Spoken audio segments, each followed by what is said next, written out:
अब तो कल थे वहाँ, क्या उद्देश्य है, कैसे भ्रष्टाचार मुक्त होगा, मोदी है तो मुमकिन है। और बिहार में सम्राट चौधरी जी जो माननीय उप मुख्यमंत्री हैं, विजय सिन्हा जी माननीय उप मुख्यमंत्री हैं, इन लोगों के द्वारा अभी बिहार में सशक्त कार्रवाई की जा रही है। और एक हॉस्पिटल जो मंगल पांडे जी स्वास्थ्य मंत्री पूर्व में भी बहुत दिनों से थे, अभी भी हैं, और हॉस्पिटल का करप्शन चरम सीमा पर है।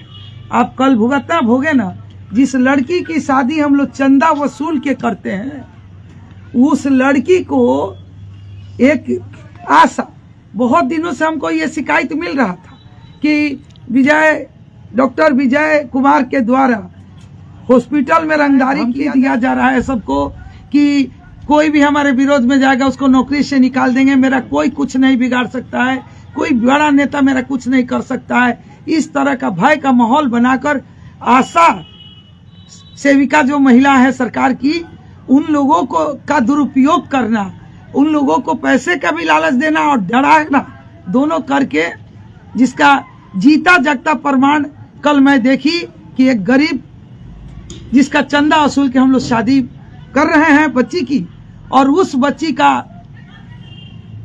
आशा के द्वारा सरकारी हॉस्पिटल में ले गया गया। और सरकारी अनुमंडलीय हॉस्पिटल में आज के डेट में बहुत बेहतर व्यवस्था है, इसके लिए विधायक जी को धन्यवाद है। बहुत अच्छी व्यवस्था है, क्या नहीं है। लगता है घुस जाने के बाद कि पटना दिल्ली का हॉस्पिटल है, और उस व्यवस्था को सिर्फ पुर्जी कटने तक रखा गया, और पुर्जी कटने वाले पेशेंट के साथ भी वहां रंगदारी, आशा के साथ भी रंगदारी। बच्ची को वहां से ले ले जाके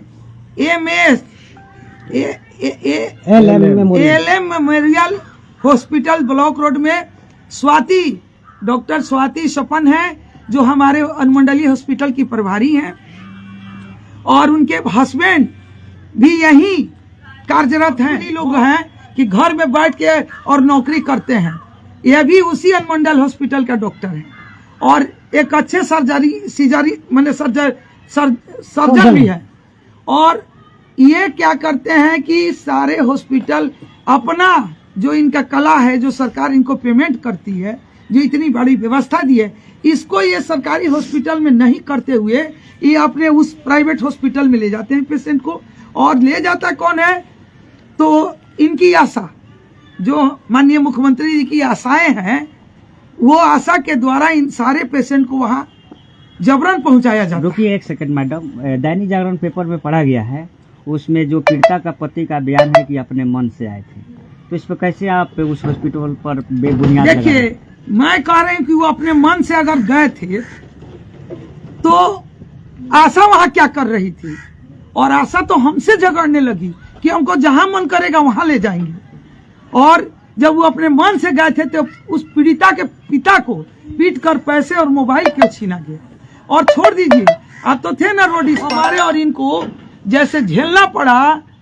सैकड़ों रक्सौल के पत्रकार पहुंचे, लेकिन सब लोग इस मामला को नजरअंदाज कर दिए, क्योंकि कुछ ऐसे लोग हैं जिनको पैकेज पहुंचता है। देखिए, वही डॉक्टर प्राइवेट हॉस्पिटल में, जबकि हमारे अनुमंडल हॉस्पिटल से ज्यादा व्यवस्था क्या नहीं, वही डॉक्टर पति पत्नी यहाँ अगर सर्जरी भी करना है तो यहाँ कीजिए, रेफर कीजिए। मोतिहारी सदर हॉस्पिटल में भी बहुत बड़ी व्यवस्था है। और देखिए, इसके लिए तो हमारे विधायक जी भी तत्पर रहते हैं, हमेशा हॉस्पिटल में पहुंचते हैं।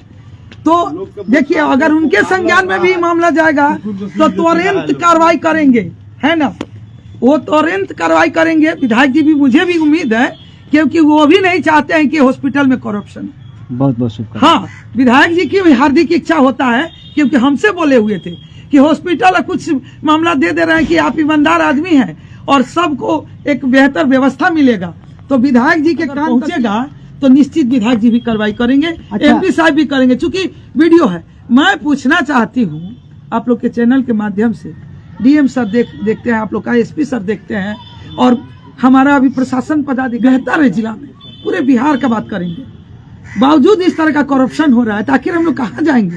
हमारे जैसे लोगों को मैं पूछती हूँ कि इतने बड़े सर्जन पति पत्नी और उसी हॉस्पिटल का एक डॉक्टर है। इतनी बड़ी व्यवस्था बावजूद प्राइवेट में ले जाने की नौबत क्यों आई? दूसरी बात कि नौबत आई तो आशा कैसे इनके हॉस्पिटल में? लोग हमको मैनेज करने का प्रयास किया, हम मैनेज नहीं हुए। चौथी बात मैडम कि अगर मान लिया जाए 1 मिनट कि अगर आप प्राइवेट हॉस्पिटल,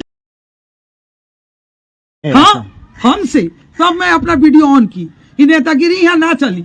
विजय सर बहुत रंगदार आदमी है ना। अच्छा मैडम, आपने अभी बोला था कि आपको मैनेज करने के लिए भी प्रयास किया जा रहा है। अगर आप मैनेज नहीं होती है तो हो सकता है कि आपके ऊपर ही फर्जी FIR हो जाए। मुझे कल से बहुत सारी धमकियां इनको भी दिया जा रहा है। राजेश चौरसिया को भी धमकी राजेश सुनने में को मिल तो रहा है कि इनके ऊपर ही फर्जी केस करने किसी का प्रयास किया जा रहा पत्रकार है। के द्वारा कुल के बोल रहे हैं फकरू जमा। इसके पहले एक एक्सरे रूम में एक लड़की के नाबालिग बच्ची को एक्सरे रूम में उसके साथ बदतमीजी किया गया। मैं गई डॉक्टर से रिक्वेस्ट की कि बेटी तो सबकी बेटी होती है, मेरे अगेंस्ट में महिला मोर्चा उतारे फकरू जमा। पता नहीं कितना इनको हॉस्पिटल से मिलता है पैसा कि सारे हॉस्पिटल का अंगरक्षक बने। तो मैं पूछना चाहती हूँ कि पत्रकारिता के आड़ में ये सब नहीं चलेगा। मैं DM सर को भी पूछना चाहूंगी। और एक मैं इनके सुरक्षा के लिए इनके घर में गई थी, कल हमारा और इनका जान भी जा सकता था। इस तरह का ऑकरेंस। और रक्सौल का जैसे चीनी देख के चिवटी तुरंत वहाँ पैदा हो जाती है, उसी तरीके से वहाँ सारे पत्रकार पहुंचे। लेकिन इस पत्रकार का लॉबी है। हाँ, लेकिन सारे पत्रकार ने हमसे इसका विरोध किया, झगड़ा किया कि आप किससे पूछ के आए, क्यों विरोध कर रही हैं, काहे आप इसका मुद्दा उठा रही हैं। मुझे एक एक इंसान ने वहाँ टॉर्चर किया, अब मुझे फजीहत करने का काम किया। डॉक्टर विजय अपने क्लिनिक से रोड इस पर कूद के आके और हमको दलाल कहे, अभद्र गाली का प्रयोग किए और बोले हम किसी से नहीं डरते हैं, हमारा कोई कुछ नहीं उखाड़ सकता है। चलिए मैडम। और उस समय हमारे साथ बदतमीजी किए जब मैं SDO सर को ये चीज बता रही थी कि सर इस तरह का अनुमंडलीय हॉस्पिटल का SDO सर लाइन पे थे और जितनी गाली फजीहत है सबका रिकॉर्डिंग है और सब सुने हैं SDO सर। इससे जीता जागता प्रमाण पोती होगा तो मैं नहीं बैठूंगी। कल से ये लोग धमकी दे रहा है किसी महिला को लाके केस करवा के पूर्णिमा भारती को जेल भेजो, राजेश को जेल भेजो। ये सारा चीज हमारे पास आ रहा है। इसका सारा रंगदारी करने वाले और कोई नहीं, फकरू जमा हलचल न्यूज के प्रोपराइटर अपने को कहते हैं। एक बार नहीं, मेरे साथ कई एक बार उन्होंने बदतमीजी किया, लेकिन मैं कहती हूँ कि बेटा है, समाज के लोग हैं, इसलिए मैं नजरअंदाज की, जिसका नतीजा कल मेरा और राजेश का जान बचाना मुश्किल हो गया था। ब्लॉक रोड में लग रहा था जैसा इतना बड़ा अपराध करने वाले लोग कितना बड़ा पत्रकार के संरक्षण में है, लोग पत्रकार है कि पलटकार है। और हम और राजेश लग रहा था कि बहुत बड़ा अपराधी है, जैसे लोग हम लोग का जान ले लेगा। बताइए, पत्रकार को हमारे सामने कर रहे माधवचूत पत्रकारिता फफेला तान दिया। मोबाइल को बता रही थी कि सर यहाँ ऐसा मामला है। तब तक मतलब इनको जबरन मैं कही कि मेरे साथ जब ज्यादा बदतमीजी होने लगा और सारी के सारे पत्रकार यूट्यूबर वहाँ खड़ा होके मजे कर रहे थे, सब उनके सपोर्ट में थे और उन लोगों को मंथली पैकेज जाता है। मैं DM सर से अपील करूंगी कि सर दोनों जगह का फुटेज खंगलवाया जाए कि कितने पत्रकार लोग इसमें इन्वॉल्व हैं और डॉक्टर विजय का और स्वाति का नंबर का CDR निकाला जाए कि कितने लोग इनके साथ इनके समर्थन में हैं और करप्शन को बढ़ावा दे रहे हैं। मैं एक आदमी, हो सकता है कल मेरी हत्या हो जाए, हो सकता है कल मुझे गलत तरीका से फंसा के जेल भेज दिया जाए, मुझे अब उम्मीद नहीं है। कल मेरे जैसे लोगों को जितना हतोत्साहित किया गया, जितना परेशान किया गया, मैं रात भर सोई नहीं हूँ। मेरे जैसे आदमी के साथ अगर डॉक्टर इतना बड़ा मतलब रंगदारी कर सकता है और रोड पे 500 लोगों के बीच में, तो आम जनता की क्या हो? कहीं का रूल नहीं है, लेकिन उनका कहना है कि मेरा कोई कुछ नहीं उखाड़ सकता है, कोई नेता से हम नहीं डरते हैं और जो हमारे विरोध जाएगा उसका नौकरी खा जाएंगे, उसको हॉस्पिटल से निकाल देंगे।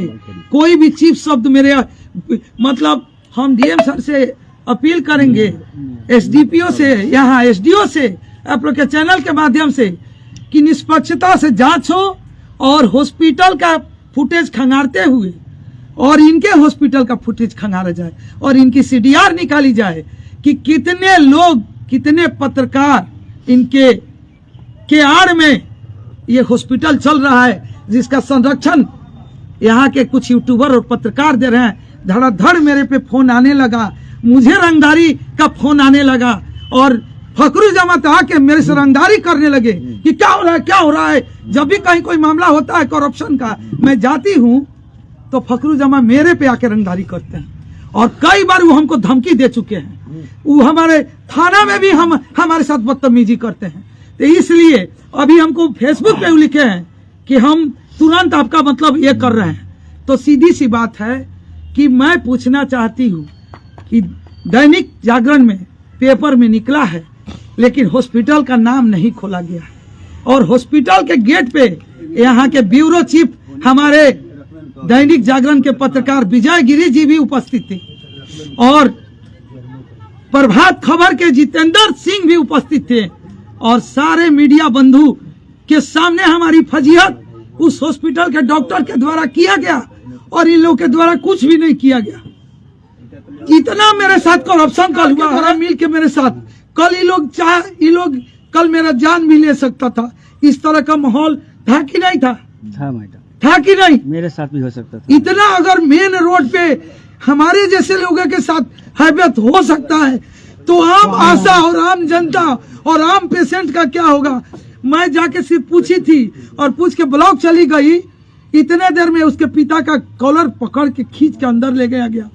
उनके स्टाफ के द्वारा मेरा वीडियो बनाया जा रहा था रोड पे।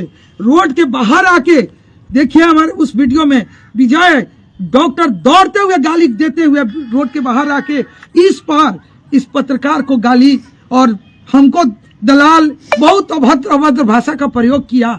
मैं डीएम सर से अपील करती हूँ कि जल्द से जल्द निष्पक्षता से कड़ी जांच। बताइए पेपर हॉस्पिटल का नाम क्यों नहीं खोला है? कितनी दलाली मिलती है उसको? जिस हॉस्पिटल के गेट का मामला है उस हॉस्पिटल का नाम नहीं खोला जाता। और एक गरीब के लिए मैं अपना जान हमेशा हथेली पर रख के चलती हूँ और कल होके मैं इन लोगों के राजनीति की शिकार बन जाऊं, मैं जेल चली जाऊं या इन लोगों के द्वारा मेरी हत्या कर दी जाए, उन गरीबों का सहारा कौन होगा? मैं आप लोगों से पूछना चाहती हूँ, जब मेरे जैसे लोगों के साथ ये लोग इतना घिनौना हरकत, फकरू दीपक कुशवाहा जो यहाँ अपने को पत्रकार कहता है वो भी मेरे साथ बदतमीजी किया है कोरिया टोला का। तो मैं मुझे इन लोग से बहुत खतरा है। मैं जा रही हूँ आवेदन देने और मैं ये जानना चाह रही हूँ कि जिस हॉस्पिटल के गेट का घटना है, अगर प्राइवेट हॉस्पिटल में जाना था तो जो प्राइवेट हॉस्पिटल का डॉक्टर वो सरकारी का मेन डॉक्टर है, वहाँ ऑपरेशन क्यों नहीं हुआ?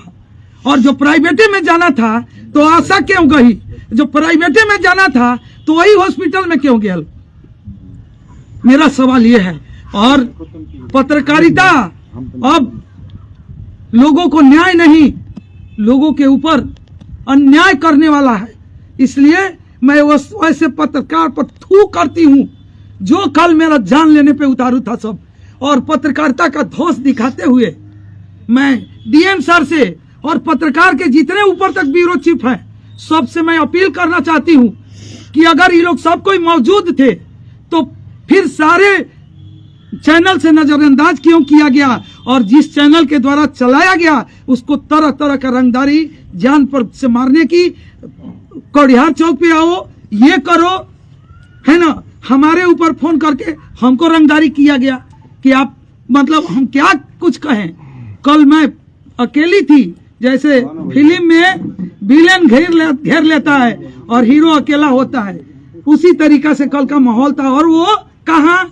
ब्लॉक रोड, वहाँ 500 लोगों के उपस्थिति में इतना घिनौना हरकत हो सकता है तो अनुमंडल हॉस्पिटल के अंदर क्या होता होगा और उस ब्लॉक रोड के हॉस्पिटल के अंदर क्या होता होगा?